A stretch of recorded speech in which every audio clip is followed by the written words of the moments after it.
like to invite Silba Staffler to the stage to Creative Mornings. I have a little notebook with a feather in it and a lot of diagrams. So you're already starting to see the mix of science and sensuality. And I'm going to grab my water.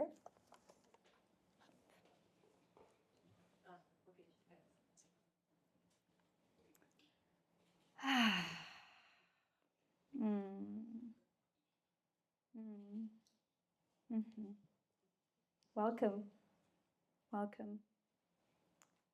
Thank you, Truth and Lorraine, for trusting me, for having me here, for our wonderful conversations that I find incredibly enlightening, and for the way you hold this community and this space with so much love and devotion.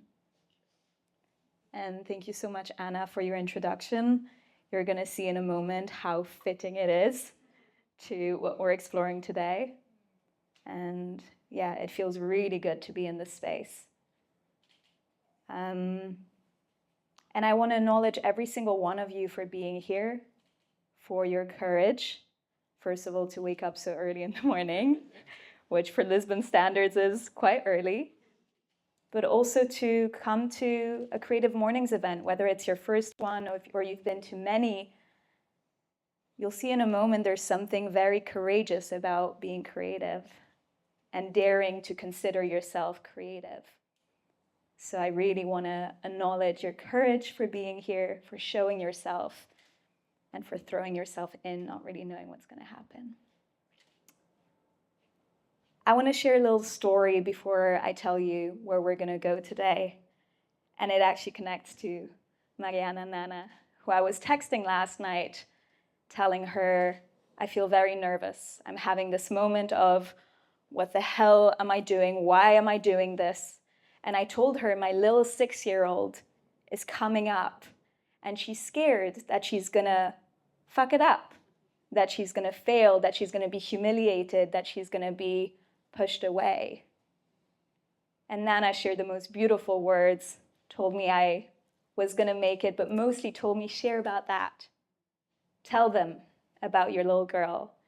And so here I am standing as a behavioral scientist, a somatic practitioner, a sensuality educator, and also a 6-year-old little girl who's terrified of all of you. And at the same time, so excited to see your faces and to connect. And I really want to, dedicate this talk, not only to my inner 6-year-old, but to all of your little kids.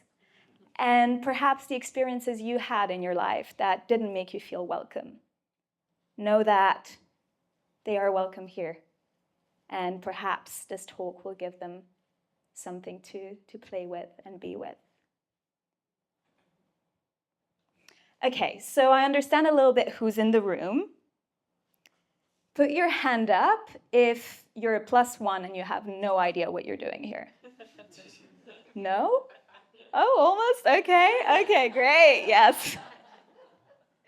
Shh, don't tell anyone. Put your hand up if you're here alone, if you came by yourself. Okay, beautiful. So I invite anyone who's next to the people, you can keep your hand up. Anyone who's next to the people and didn't come alone, just to give them a warm smile, a welcome. Yeah? Yeah. Beautiful, beautiful. And I'm curious, put your hand up if you've ever had a mentor. Okay. If you've ever had a mentor that changed your life. Interesting. That's about 1/3 of the people who put their hand up. Okay. Now, a little bit more edgy, perhaps. Put your hand up if you ever feel like you have no shit clue what you're doing and you're just improvising as you're going along and you're a bit of an imposter, really.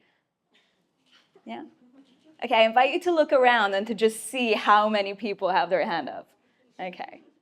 Okay, great, great. Thank you for being honest.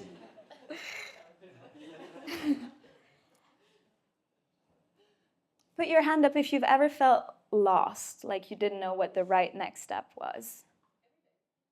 Yes, beautiful. And you can look around again, just see, yeah, common experience. Okay. Put your hand up if you've ever wished someone would come into your life and just tell you what to do at any moment of the day. Like, right, left, eat this. Yeah, okay, yeah, beautiful. Put your hand up if you ever felt a little bit weird, maybe a little bit different, maybe a little bit crazy. Okay, look around the room. Great, okay. Put your hand up if you ever concealed that weirdness. You hid it. You pretended to be a little bit less crazy, a little bit less weird to fit in. Yeah? Okay. And last but not least, put your hand up if you ever wondered where your community of weirdos is. And maybe now you found it, but if you ever had a moment in your life where you were like, I'm a little different, where's my different people? Put your hand up. Okay. Beautiful. Okay. Again, thank you for your honesty. And welcome to all of that into the space. And welcome to the mentor method, which was the title that Truth found. Thank you for the title. Unfortunately, we're not going through a method, nor a 5-step plan on how to find the mentor that is going to tell you what to do at every moment of the day. But I am going to invite you into an inquiry. So this is when the research comes in, when the science part comes in. I'm going to invite you to be a researcher of your own experience. To put aside, just for now, any assumptions you hold, any ideas you have about who you are and who you're not. And maybe you can do a little symbolic gesture of putting it to the side. Putting aside any assumptions, anything that you know, just for a moment. And you can pick it up back in a second. And then I'm going to invite you to take anything that I share as a hypothesis. I'm not here to give you answers. I have just as little clue as you do. And I will provide hypotheses and perhaps invitations that may inspire you, tickle you, make you think slightly differently. Your role here today is to gather data and to see whether the data that you find gives you new insights about yourself and about how you move in the world. So if you want, you can put on your scientist cap. Again, as a little gesture, you decide. Or maybe you want to put some scientist glasses. Yeah, beautiful. And last but not least, I'm going to invite you and give you the permission to be a little messy today. A little inconsistent, a little weird. And to perhaps challenge your edges. Who's up for it? Yeah? Anyone who's like, I'm not here, there's no 5-step method, I'm going out the door? No? Okay. Beautiful. So who am I? Right? Truth shared a little bit about some of my titles and also perhaps some of my qualities. I like to ask the people that I work with how they define me, and a lot of them, strangely enough, have used the same phrasing, that I'm a permission slip for them. A permission slip to be fully and utterly themselves, no matter how they show up. And so I do this in one-to-one with people that I guide through a longer journey, but more and more I do this with groups and really inviting spaces of permission where we can explore showing parts of ourselves that we learned were totally unacceptable. And not only be accepted in them, but also be loved and celebrated in those weird corners that maybe we've concealed and hid.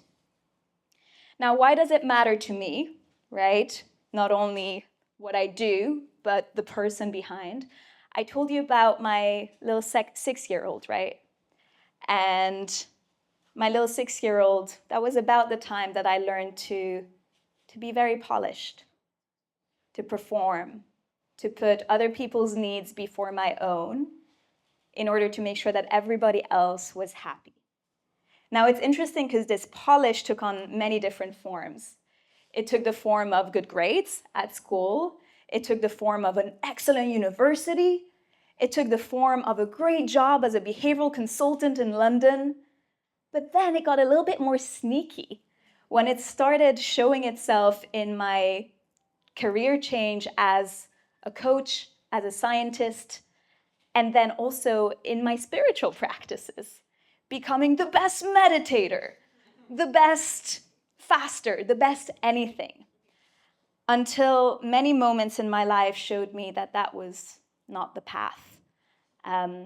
Body breaking down in different ways, breakups,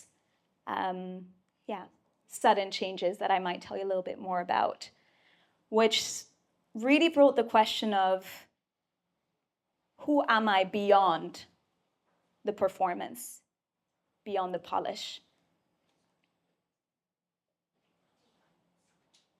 And today I care the most about creating spaces where we can explore that question together. For my little 6-year-old and for all of your inner kids. So what is a mentor? I'd be curious to hear. You can share words. We're going to go into little data gathering. Support, beautiful. Coach. Guide. Different perspective. Example, beautiful. Experience. Somebody smarter. Smarter. Friend. Someone who cares. A resource. Inspiration. Beautiful. Yeah. Someone who helps you align with your inner integrity and long-term goals, values. Align with your inner integrity. Beautiful. So I always get curious about the etymology of words. Etymology is the origin of words. Where do the words come from? Does anybody know the etymology of the word mentor? No? Yeah? Yeah, something from mind. Beautiful. Yeah, so there's the men component, which could be attributed to the mind, but actually, mentor didn't start off as a noun, it started off as a name. So mentor was the name of a character in the Odyssey, in Homer's Odyssey. And mentor was a friend of Odysseus, and Odysseus gave mentor the role to educate and take care of his child, of his son, Telemachus, when Odysseus went off to war. And so he bestowed mentor with the education of his son. Now, this stayed as a name for many, many years until in 1600s, a French man brought back Homer's Odysseus and rewrote a slightly different story and really focused a lot on mentor and focused a lot on his wisdom, on his guidance. And because that story, that novel became super popular in Europe at the time, it slowly became a noun that people were using as a synonym with guidance, with wise advisory, with support, with inspiration. And mentor was not a teacher by profession, but he was a man who could be trusted, who could support a young man to grow up and become more of himself. So we've gone through, by defining what a mentor is, we've also explored a bit of why one might want a mentor. Inspiration, support, example, any other reasons why one may want a mentor. Connections, network. Connection, yeah. To grow. to grow. Yeah. Find out blind spots. Find out blind spots. Beautiful. Mm-hmm. Become unstuck. Become unstuck. Self-development. Self-development. Mm-hmm. Mm-hmm. Beautiful. And so if we look a little bit at the history of mentors, right? Mentors used to be part of our communities. Now we're in a world where it's slightly different. Sometimes we go out into the world looking for mentors a bit like a marketplace.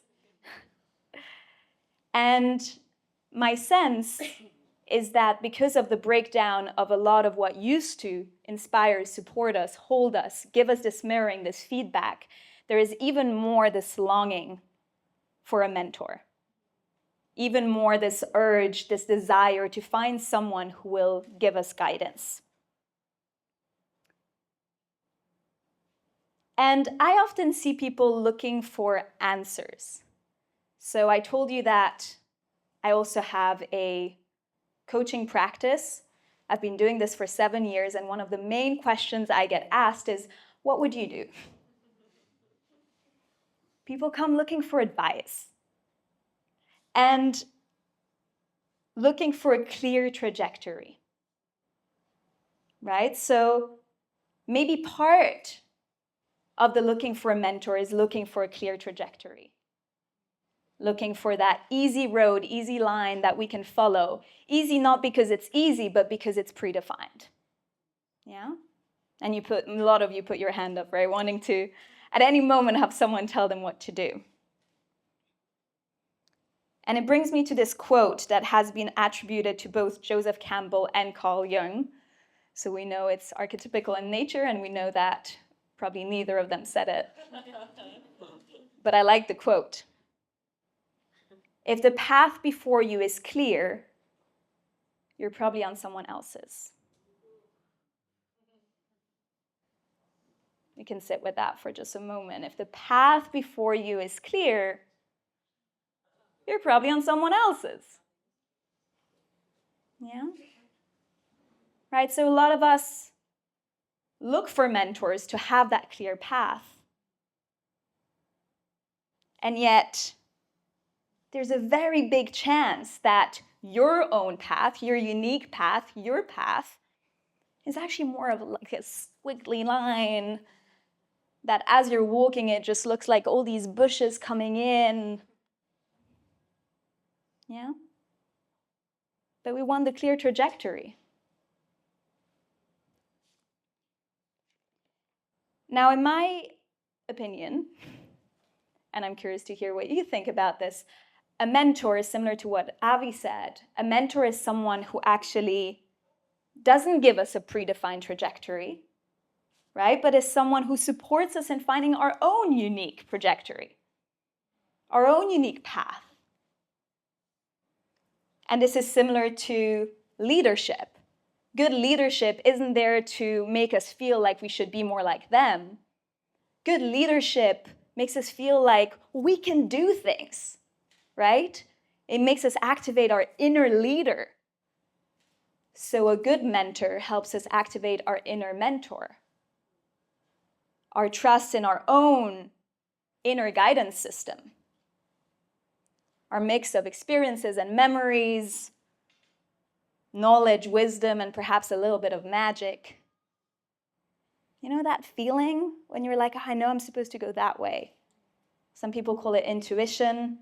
Behavioral scientists call it system 1. I like to add a little bit of magic to that. Synchronicity.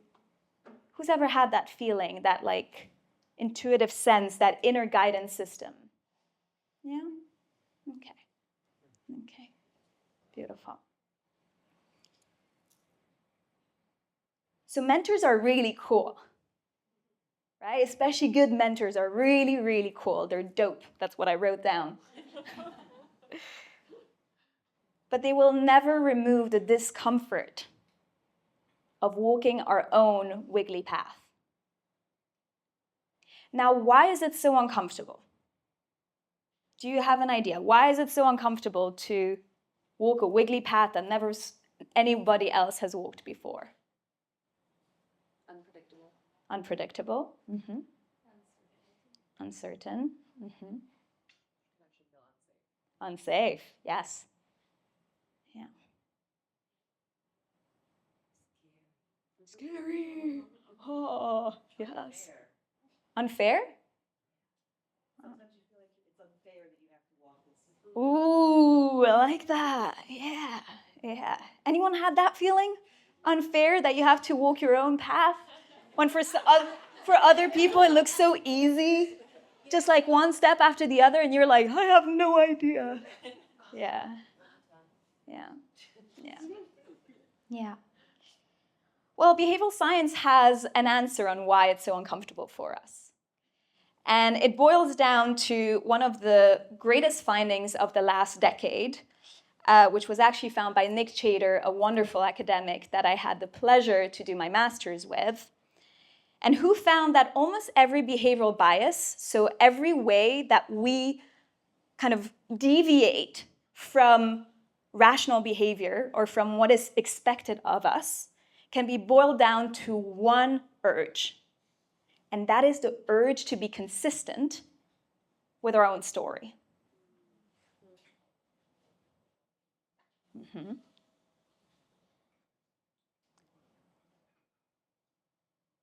I'm going to give you an example from my own life.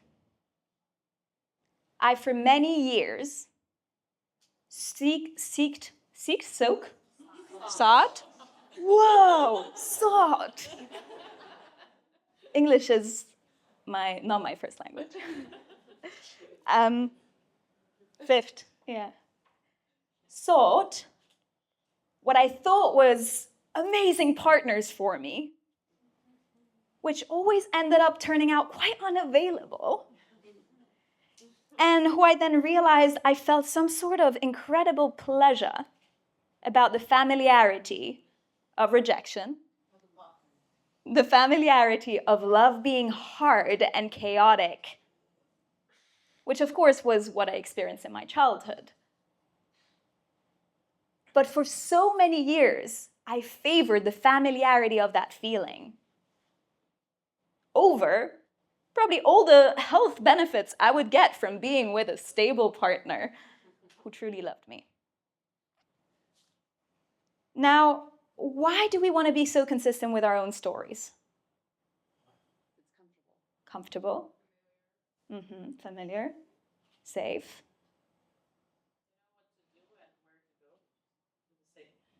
Yeah. Easy to make excuses from Ooh. avoiding discomfort. Is very fun of it. Very nice. Easy to make excuses. Thank you for the honesty.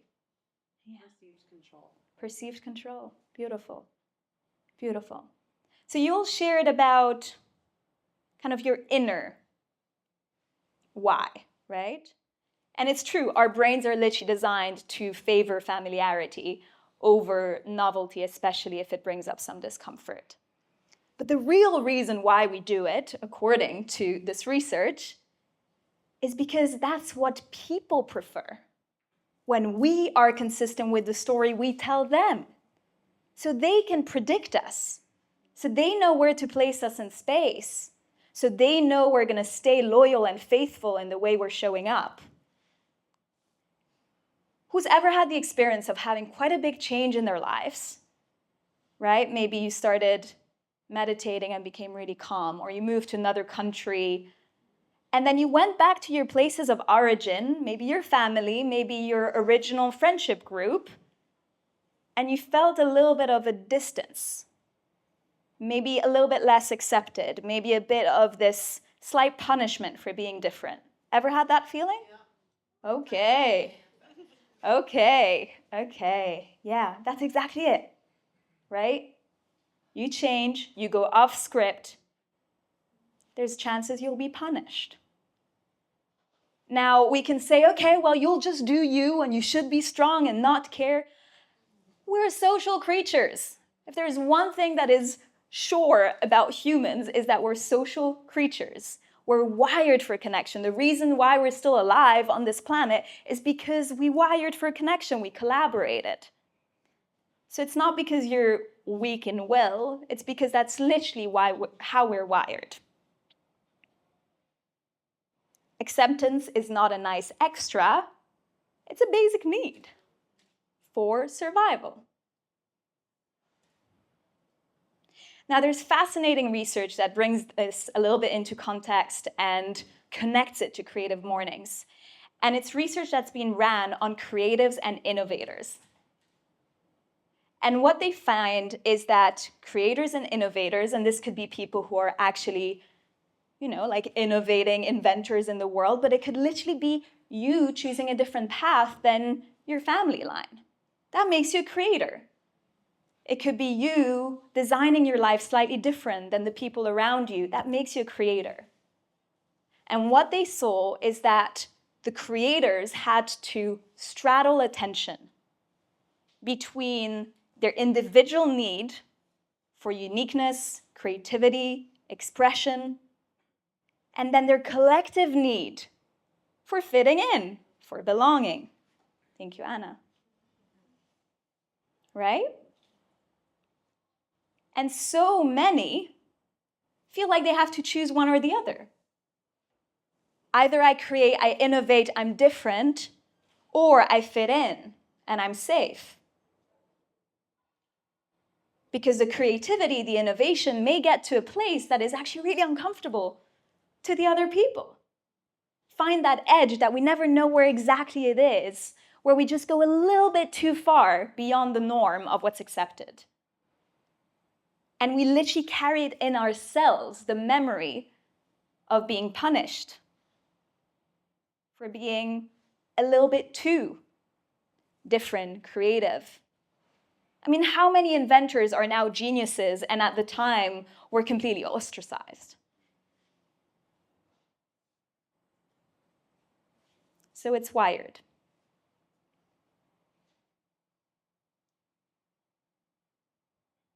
I have a lot of lines here, wiggly paths and... So a lot of us end up choosing to follow a clear path so that we may fit in and so we may be able to be consistent with our own stories and explain to other people why we do what we do.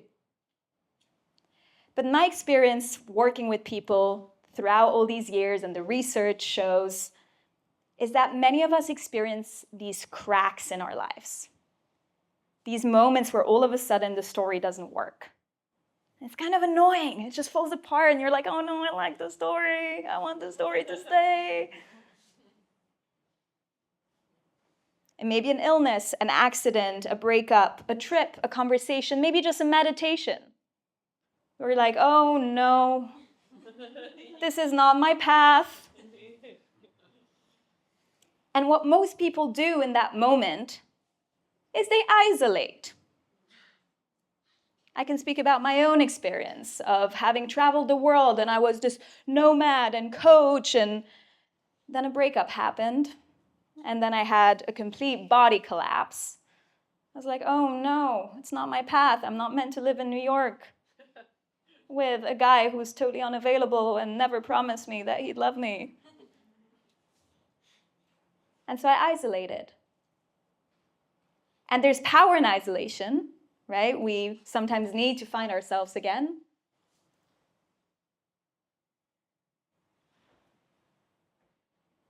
Who's ever had that experience of like having a big realization and then you kind of isolate? You're like, oh, I don't really know how to integrate this in my life. Let me take a step back. Yeah.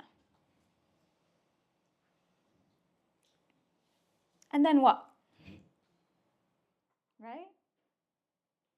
Now this, again, we're choosing uniqueness rather than fitting in. I have a realization, I isolate, so I'm honoring my uniqueness, but what happens about our need for connection? I'm going to share with you a quote that literally changed my life. And it's the definition of safety.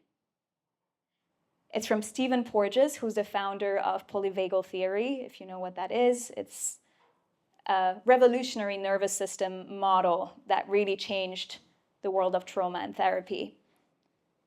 And he says that safety is not the absence of threat, it's the presence of connection. Safety is not the absence of threat. It's the presence of connection. So are we really safe when in order to fit in, we kind of press down our realizations and uniqueness and quirks? Is that really connection? And what can we do to build connection, to build safety, while also honoring our uniqueness? So back to the research about creators. What's fascinating is that they found that the creators who thrive the most are people who are able to bring together both their individual need for uniqueness and expression and difference, and their collective need for belonging and fitting in. How do they do that? By having communities of creators. Communities of change makers, communities of weirdos, however you define weirdo. And if you're living in Lisbon and if you're in this space, you may have already a taste of that, right? The community of weirdos. Woo woo to the weirdos! Spaces where difference is encouraged. Spaces where you get to together share the value of pushing the edges of what's possible. Communities where it's not only accepted, but it's celebrated to create, to be different, to trial, to experiment.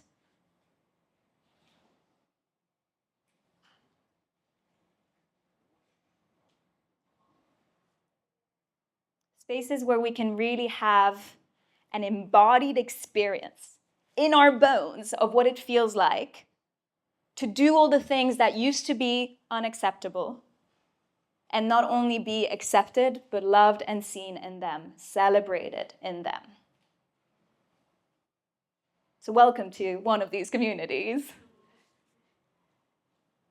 So yes, we need mentors. They're dope, they're cool, they're amazing. Especially, and hopefully, those who guide us and help us identify our inner mentor and support us to find our own wiggly path. But beyond mentors, we need each other. Non-hierarchical, non-paid relationships where we get to experiment being our weird-ass selves and be celebrated and loved exactly for that. And where we can reconcile our need for uniqueness and expression, and also our need for belonging.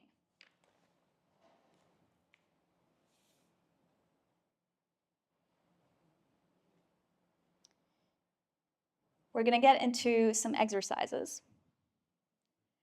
but I want to come back to courage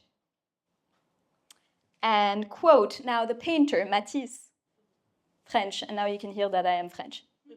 I'm actually half French. I can do the French accent very, very well. I am now dating a French man for the first time in my life, and so I am practicing the French. And Matisse said, creativity takes courage. Simple, bold statement.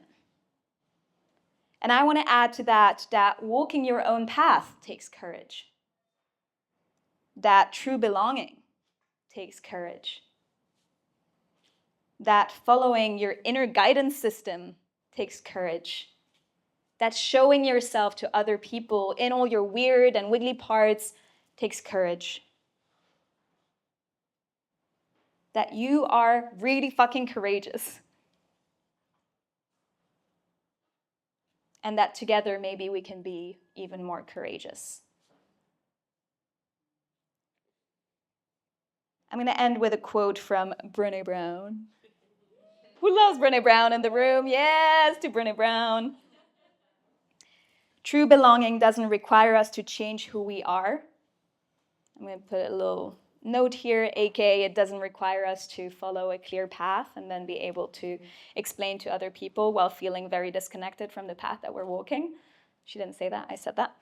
True belonging doesn't require us to change who we are. It requires us to be who we are. Safety is not the absence of threat, it's the presence of connection. When you're true to yourself, you can truly connect. Move out of performance, truly connect. When you truly connect, you can be safe to be yourself. But as a little summary, the invitation was a real mentor is someone who guides you and awakens your inner mentor. It's not someone who offers a predefined trajectory. If the path is clear, it's not yours.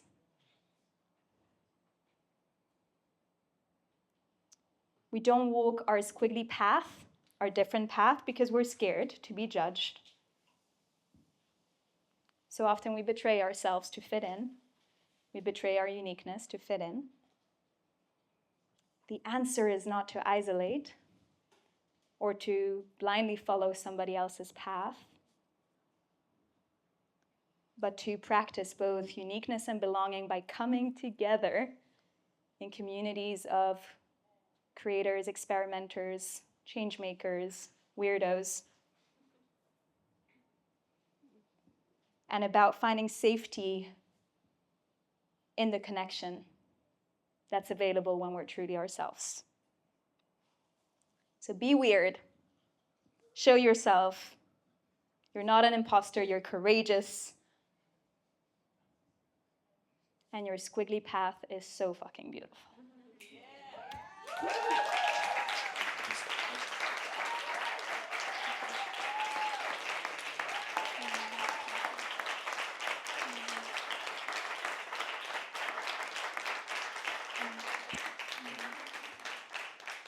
Victoria, thank you so much for great talk and practices.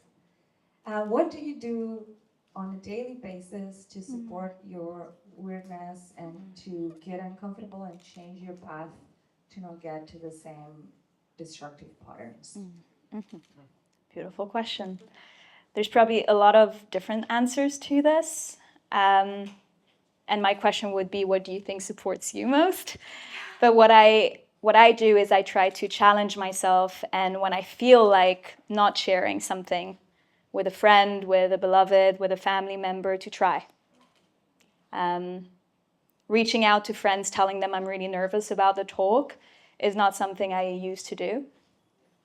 Finding your own way of challenging that urge to conform or to be polished. So I would say practice your weird on a daily basis. And it could be by sharing something weird, but it could be also by doing something weird. I sometimes dance at bus stations, and it doesn't feel that good. People are looking at me, and I feel a little bit threatened. But it's really about, expanding our capacity for weirdness. Yeah, thank you.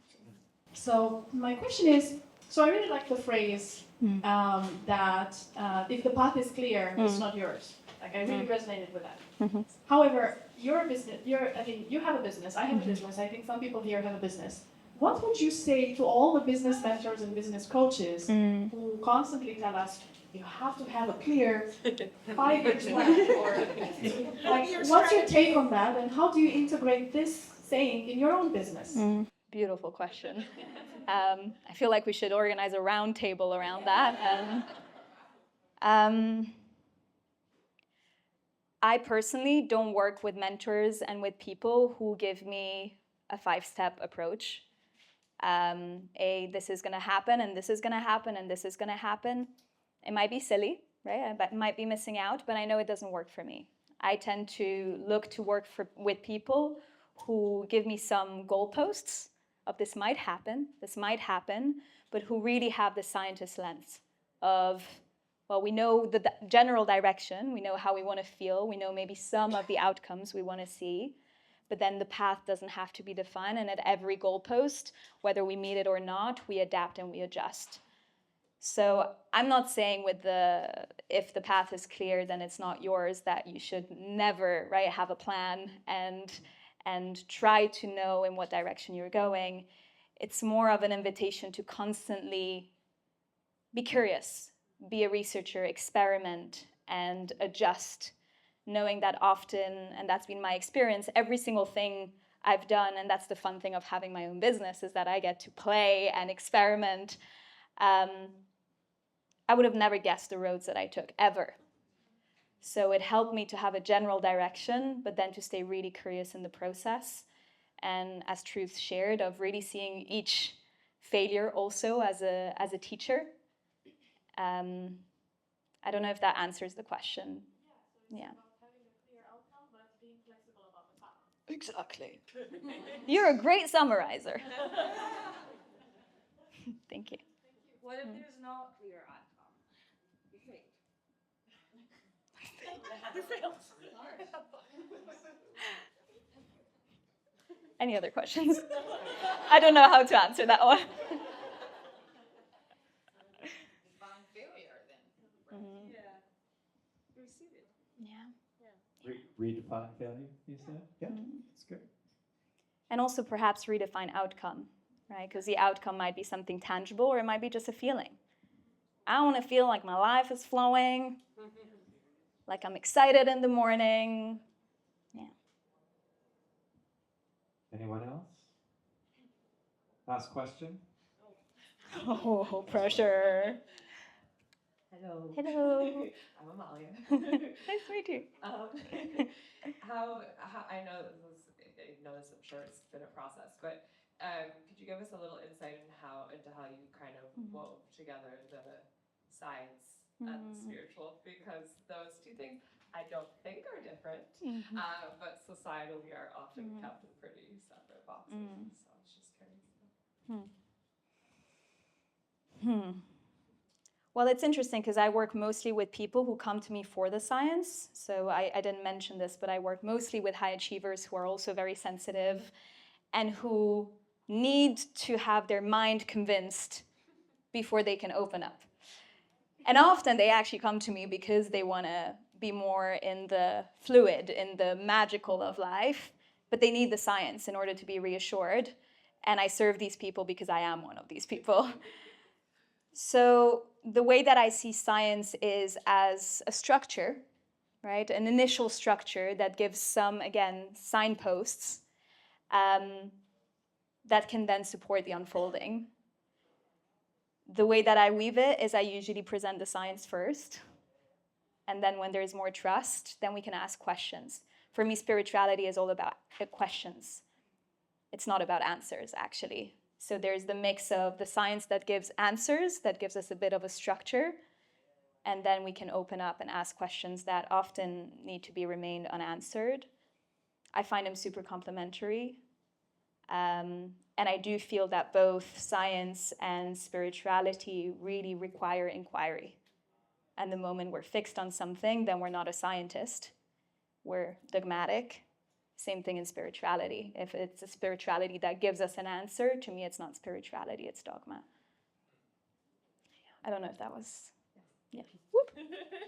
Great. Thank you so much. Thank you for having me. I'm Silba. It was a pleasure.